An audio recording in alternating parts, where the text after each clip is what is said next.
opera quo fatio, testimonium peribent de me, quia pater memissit.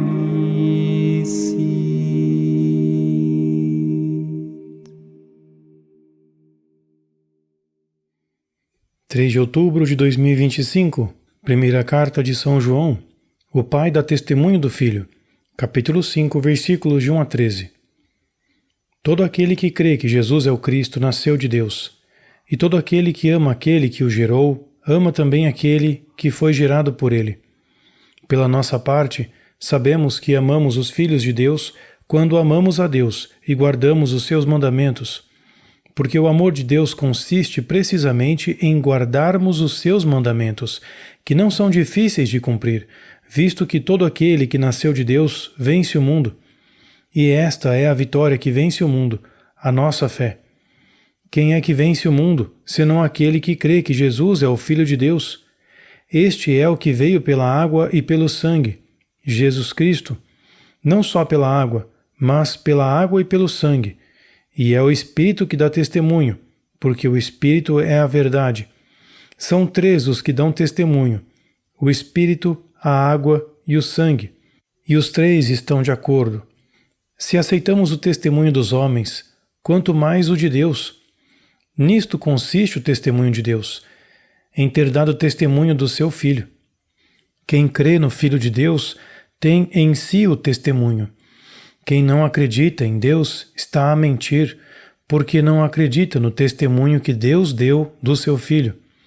E este é o testemunho. Deus deu-nos a vida eterna, e essa vida está no seu Filho. Quem tem o Filho de Deus tem a vida. Quem não tem o Filho também não tem a vida. Escrevo-vos estas coisas, a vós que credes no nome do Filho de Deus, para que saibais que tendes a vida eterna. Escutaremos uma meditação escrita pelo irmão Elias, narrada por Felipe e acompanhadas por cantos de harpa dei. Só através do Espírito Santo podemos reconhecer Jesus como o Senhor, o Messias e o Filho de Deus. Esta certeza é essencialmente diferente da ideia de Jesus como mestre, profeta ou sábio.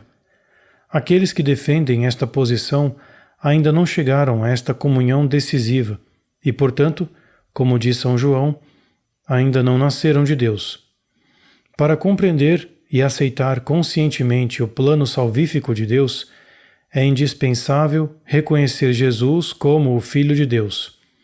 No diálogo com representantes de outras religiões, devemos ter sempre presente que o nosso objetivo é ajudá-los a superar os obstáculos que os impedem de alcançar esse conhecimento.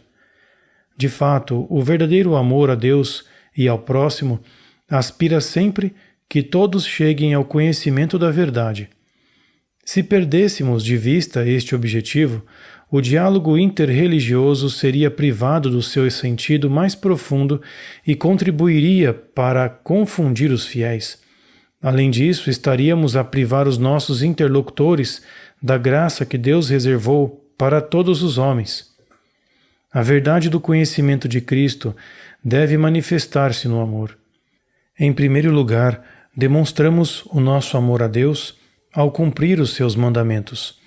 São João insiste que estes não são difíceis de cumprir. Com isto, ele quer dizer que, se vivermos e permanecermos na graça de Deus, receberemos dele a ajuda necessária para os observar. A este respeito, ouçamos a voz da Igreja.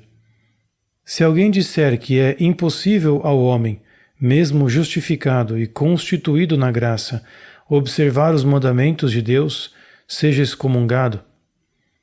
Isto também demonstra que a fé vence o mundo, pois para o crente é natural cumprir os mandamentos. Quem nasce de Deus recebe a graça para superar todas as dificuldades e desafios que lhe surgem. Tendo sido gerados por Deus, é evidente que amamos aqueles que estão unidos a nós em Cristo e que, como filhos de Deus, percorrem conosco o caminho do Senhor. O apóstolo João pretende, evidentemente, fortalecer a comunidade na fé, pois esta está exposta a constantes ataques, inclusive internos, por parte dos falsos mestres.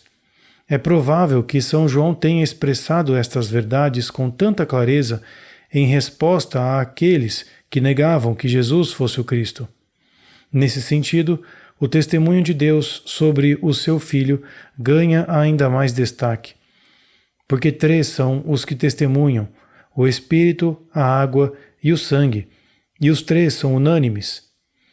A água pode ser entendida como símbolo do novo nascimento que recebemos através do batismo. O sangue representa a reconciliação com Deus, pois sem derramamento de sangue não há remissão.